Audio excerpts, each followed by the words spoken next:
بسم الله الرحمن الرحيم والعصر إن الإنسان لفي خسر إلا الذين آمنوا وعملوا الصالحات وتواصوا بالحق وتواصوا بالصبر.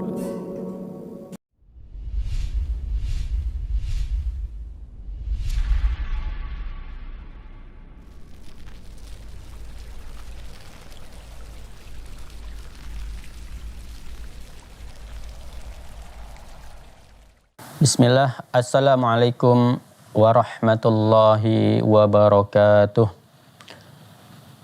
Innal hamdalillah nahmaduhu wa nasta'inuhu wa nastaghfiruh wa na'udzu billahi min sururi anfusina wa min sayyiati a'malina.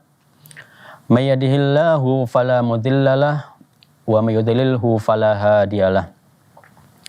Asyhadu an la ilaha illallah wahdahu la syarikalah wa asyhadu anna Muhammadan abduhu wa rasuluh la nabiyya wa la rasula ba'dah. Kaum muslimin yang dimuliakan oleh Allah Subhanahu wa taala, puji syukur kita senantiasa kita ucapkan kepada Allah Subhanahu wa taala karena Allah Subhanahu wa taala masih memberikan kepada kita kenikmatan-kenikmatan yang begitu banyak sekali sehingga kita tidak akan pernah bisa untuk menghitung nikmat Allah Subhanahu wa taala tersebut. Salawat dan salam senantiasa kita ucapkan kepada Nabi kita Nabi Muhammad sallallahu alaihi wasallam, yang mana kita selalu mengharapkan syafaat dari Nabi Muhammad sallallahu alaihi wasallam nanti pada hari kiamat. Kaum muslimin yang dimuliakan oleh Allah Subhanahu wa taala, kita akan lanjutkan kembali pembahasan kita yang kita ambil dari buku Seluk-Beluk Alam Jin dan Syaitan, yang mana pada kesempatan sebelumnya kita telah membahas yaitu berkaitan dengan gejala ataupun ciri jin itu masuk ke dalam tubuh manusia. Sebagaimana penyakit-penyakit medis itu tentunya ada cirinya, ada gejala-gejalanya. Begitu juga berkaitan dengan jin masuknya ke dalam tubuh manusia itu memiliki ciri-ciri tertentu. Gejala jin masuk ke dalam tubuh manusia, di sini Syekh Wahid Abdus Salam Bali membagi menjadi dua. Yang pertama adalah gejala-gejala yang muncul dalam keadaan tidak sadar, yaitu masuk dalam kategorinya yaitu dalam keadaan tidur. Yang kedua adalah gejala-gejala ketika dalam keadaan sadar. Gejala-gejala yang muncul dalam keadaan tidak sadar, yang pertama adalah sulit ataupun tidak bisa tidur sama sekali. Dan ini berlangsung berhari-hari. Kemudian yang kedua adalah gelisah, yaitu sering terbangun di malam hari. Kemudian yang ketiga, ini mimpi buruk, yaitu bermimpi melihat sesuatu yang menghimpit dan ingin meminta tolong kepada orang yang di sebelah kita ataupun meminta tolong kepada orang lain, akan tetapi tidak bisa. Kemudian yang keempat, mimpi yang menakutkan.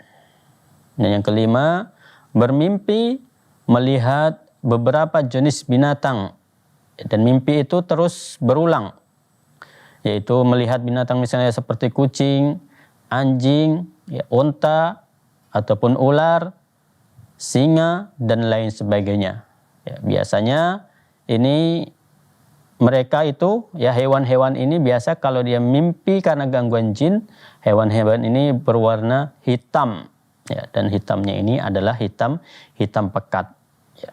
Karena dalam sebuah hadis Rasul sallallahu alaihi wasallam pernah menyebutkan ya kalbul aswad syaitan, ya, bahwasanya anjing hitam itu adalah syaitan. Jadi bisa saja ya syaitan itu masuk ke dalam mimpi kita ya, karena itu memang kelebihan yang diberikan oleh Allah Subhanahu wa taala kepada syaitan. Kemudian yang keenam, menggigit jari jemari ketika tidur. Ya, jadi dalam kondisi tidur dia menggigit jari-jarinya. Ya, walaupun ketika menggigitnya tentunya tidak sampai terluka jarinya. Kemudian yang ketujuh yaitu tertawa, terkadang juga menangis, terkadang juga berteriak ketika tidur. Ya, ini dalam dengan tidak sadarkan diri. Ketika dia tertawa, ketika sudah terbangun, ketika ditanya kenapa tertawa, dia tidak akan tahu. Ya, kalau bahasa kita sebut dengan melindur. Kemudian yang ke-8 adalah mengaduh ketika tidur. Ya, ucapan aduh ya, badanku sakit semua, dia mengaduh ketika tidur. Ya, padahal dia dalam kondisi tidak sadarkan diri. Kemudian yang ke-9 yaitu bangun dan berjalan dalam kondisi tidur tanpa disadari. Dia bangun, jalan sambil tutup mata, buka pintu. Ya, yang anehnya dia ketika membuka pintu itu, berjalan itu tidak menabrak apapun. Ya, kalau kita misalnya sambil tutup mata, jalan saja sedikit, pastinya sudah kepayahan. Tapi dia jalan seperti orang yang melihat, padahal dia dalam kondisi tidur. Ya. Kemudian yang ke-10 adalah bermimpi seolah-olah akan jatuh dari tempat yang tinggi.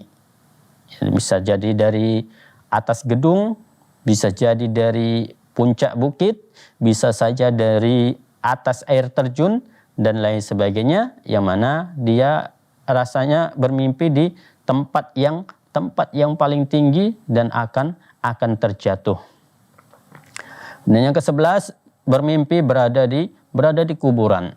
Ya, ini berada di kuburan, tentunya ini adalah kuburan adalah merupakan tempat yang menyeramkan lah kalau kita katakan. Ya, karena memang di situ tidak pernah dibacakan ayat-ayat Al-Quran. Ya, di kuburan itu tidak pernah dibacakan ayat-ayat Al-Quran. Ya, sedangkan kalau di rumah itu harus kita perbanyak membaca Al-Quran.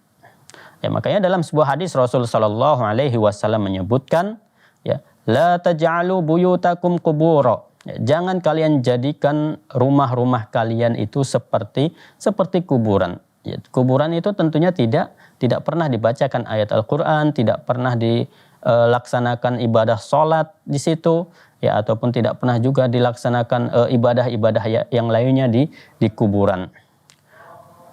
Kemudian yang ke-12 itu bermimpi melihat manusia dengan karakter-karakter yang aneh.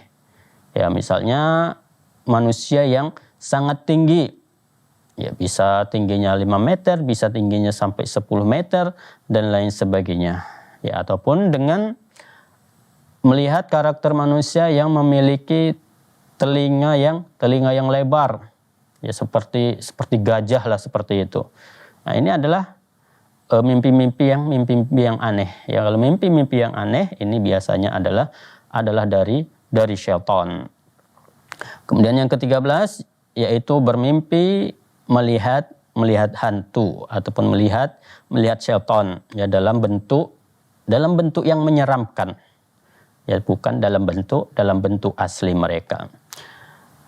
Jadi kaum muslimin yang dirahmati oleh Allah Subhanahu wa taala, ya, itu adalah gejala jin merasuki tubuh manusia, ya, dalam kondisi tidak sadarkan diri. Kemudian yang kedua adalah gejala-gejala, ya, jin masuk ke dalam tubuh manusia dalam kondisi kita sadar, ya, dalam keadaan kita sadar. Ya. Yang pertama adalah sakit kepala yang tidak kunjung hilang. Ya, jadi sakit kepalanya ini tidak hilang-hilang. Ya. Tapi dia ada syaratnya. Sakit kepala yang semacam ini ada syaratnya, ya. Syaratnya adalah bukan karena adanya penyakit di kedua mata. Ya, jadi kalau orang sakit kepala, sakit mata, biasa kepalanya juga akan ikut sakit. Kemudian yang kedua bukan juga karena ada sakit pada kedua telinganya. Bukan karena ada rasa sakit pada kedua telinganya. Ya, ataupun juga bukan karena adanya sakit pada bagian hidungnya. Jadi hidungnya sakit, terkadang kepalanya juga ikut sakit. Kemudian bukan juga karena adanya sakit gigi. Nah, sakit giginya sehingga kepalanya juga terkadang ikut sakit. Kemudian ya bukan juga karena sakit pada bagian kerongkongannya. Ya, kerongkongannya. Kemudian juga bukan juga dikarenakan sakit kepalanya ini bukan juga dikarenakan sakit pada bagian perutnya. Ya, jadi memang sakitnya ini tidak karena disebabkan oleh sebab-sebab yang lain, memang karena sakit sendiri seperti itu. Ya, jadi ini adalah termasuk salah satu gejala ya seseorang itu terkena gangguan jin. Kemudian yang kedua adalah berpaling dari ketaatan kepada Allah Subhanahu wa taala, yaitu menolak ataupun tidak mau berzikir kepada Allah Subhanahu wa taala, ya, ataupun juga tidak mau dia mengerjakan ibadah salat. Ya, yang mana ibadah salat adalah merupakan kewajiban bagi orang Islam. Ataupun juga semua bentuk-bentuk ketaatan yang lainnya, ya, seperti ibadah puasa, ya, ibadah ibadah-ibadah yang lainnya, ya, yang telah diwajibkan oleh Allah Subhanahu wa taala, ya, tidak mau sedekah, tidak mau berpuasa, ya, baik puasa yang sunnah ataupun puasa yang wajib, ya, tapi kalau puasa yang diharamkan biasanya dia mau, ya, padahal puasa yang diharamkan, ya, ini sangat banyak sekali, akan tapi karena memang tujuannya itu bukan untuk pahala, makanya puasanya ini jadi diharamkan oleh Allah Subhanahu wa taala. Kemudian yang ketiga adalah gejala-gejala ketika sadar, dalam kondisi sadar. Yang ketiga adalah linglung. Ya, yang dimaksud di sini adalah bingung, ya, pikirannya ini tidak menentu. Ya, ketika akan melakukan sesuatu dia bingung untuk memutuskan sesuatu tersebut. Ya, ya, pikirannya sangat bingung. Dia mau melakukan apa?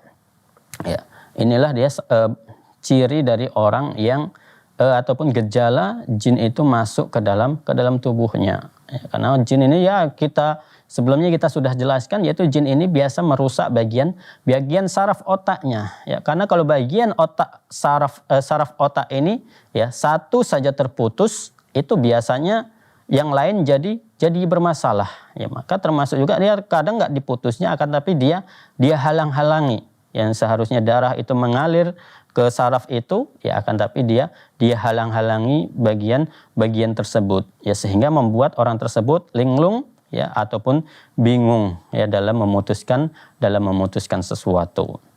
Kemudian yang keempat adalah lesu dan malas.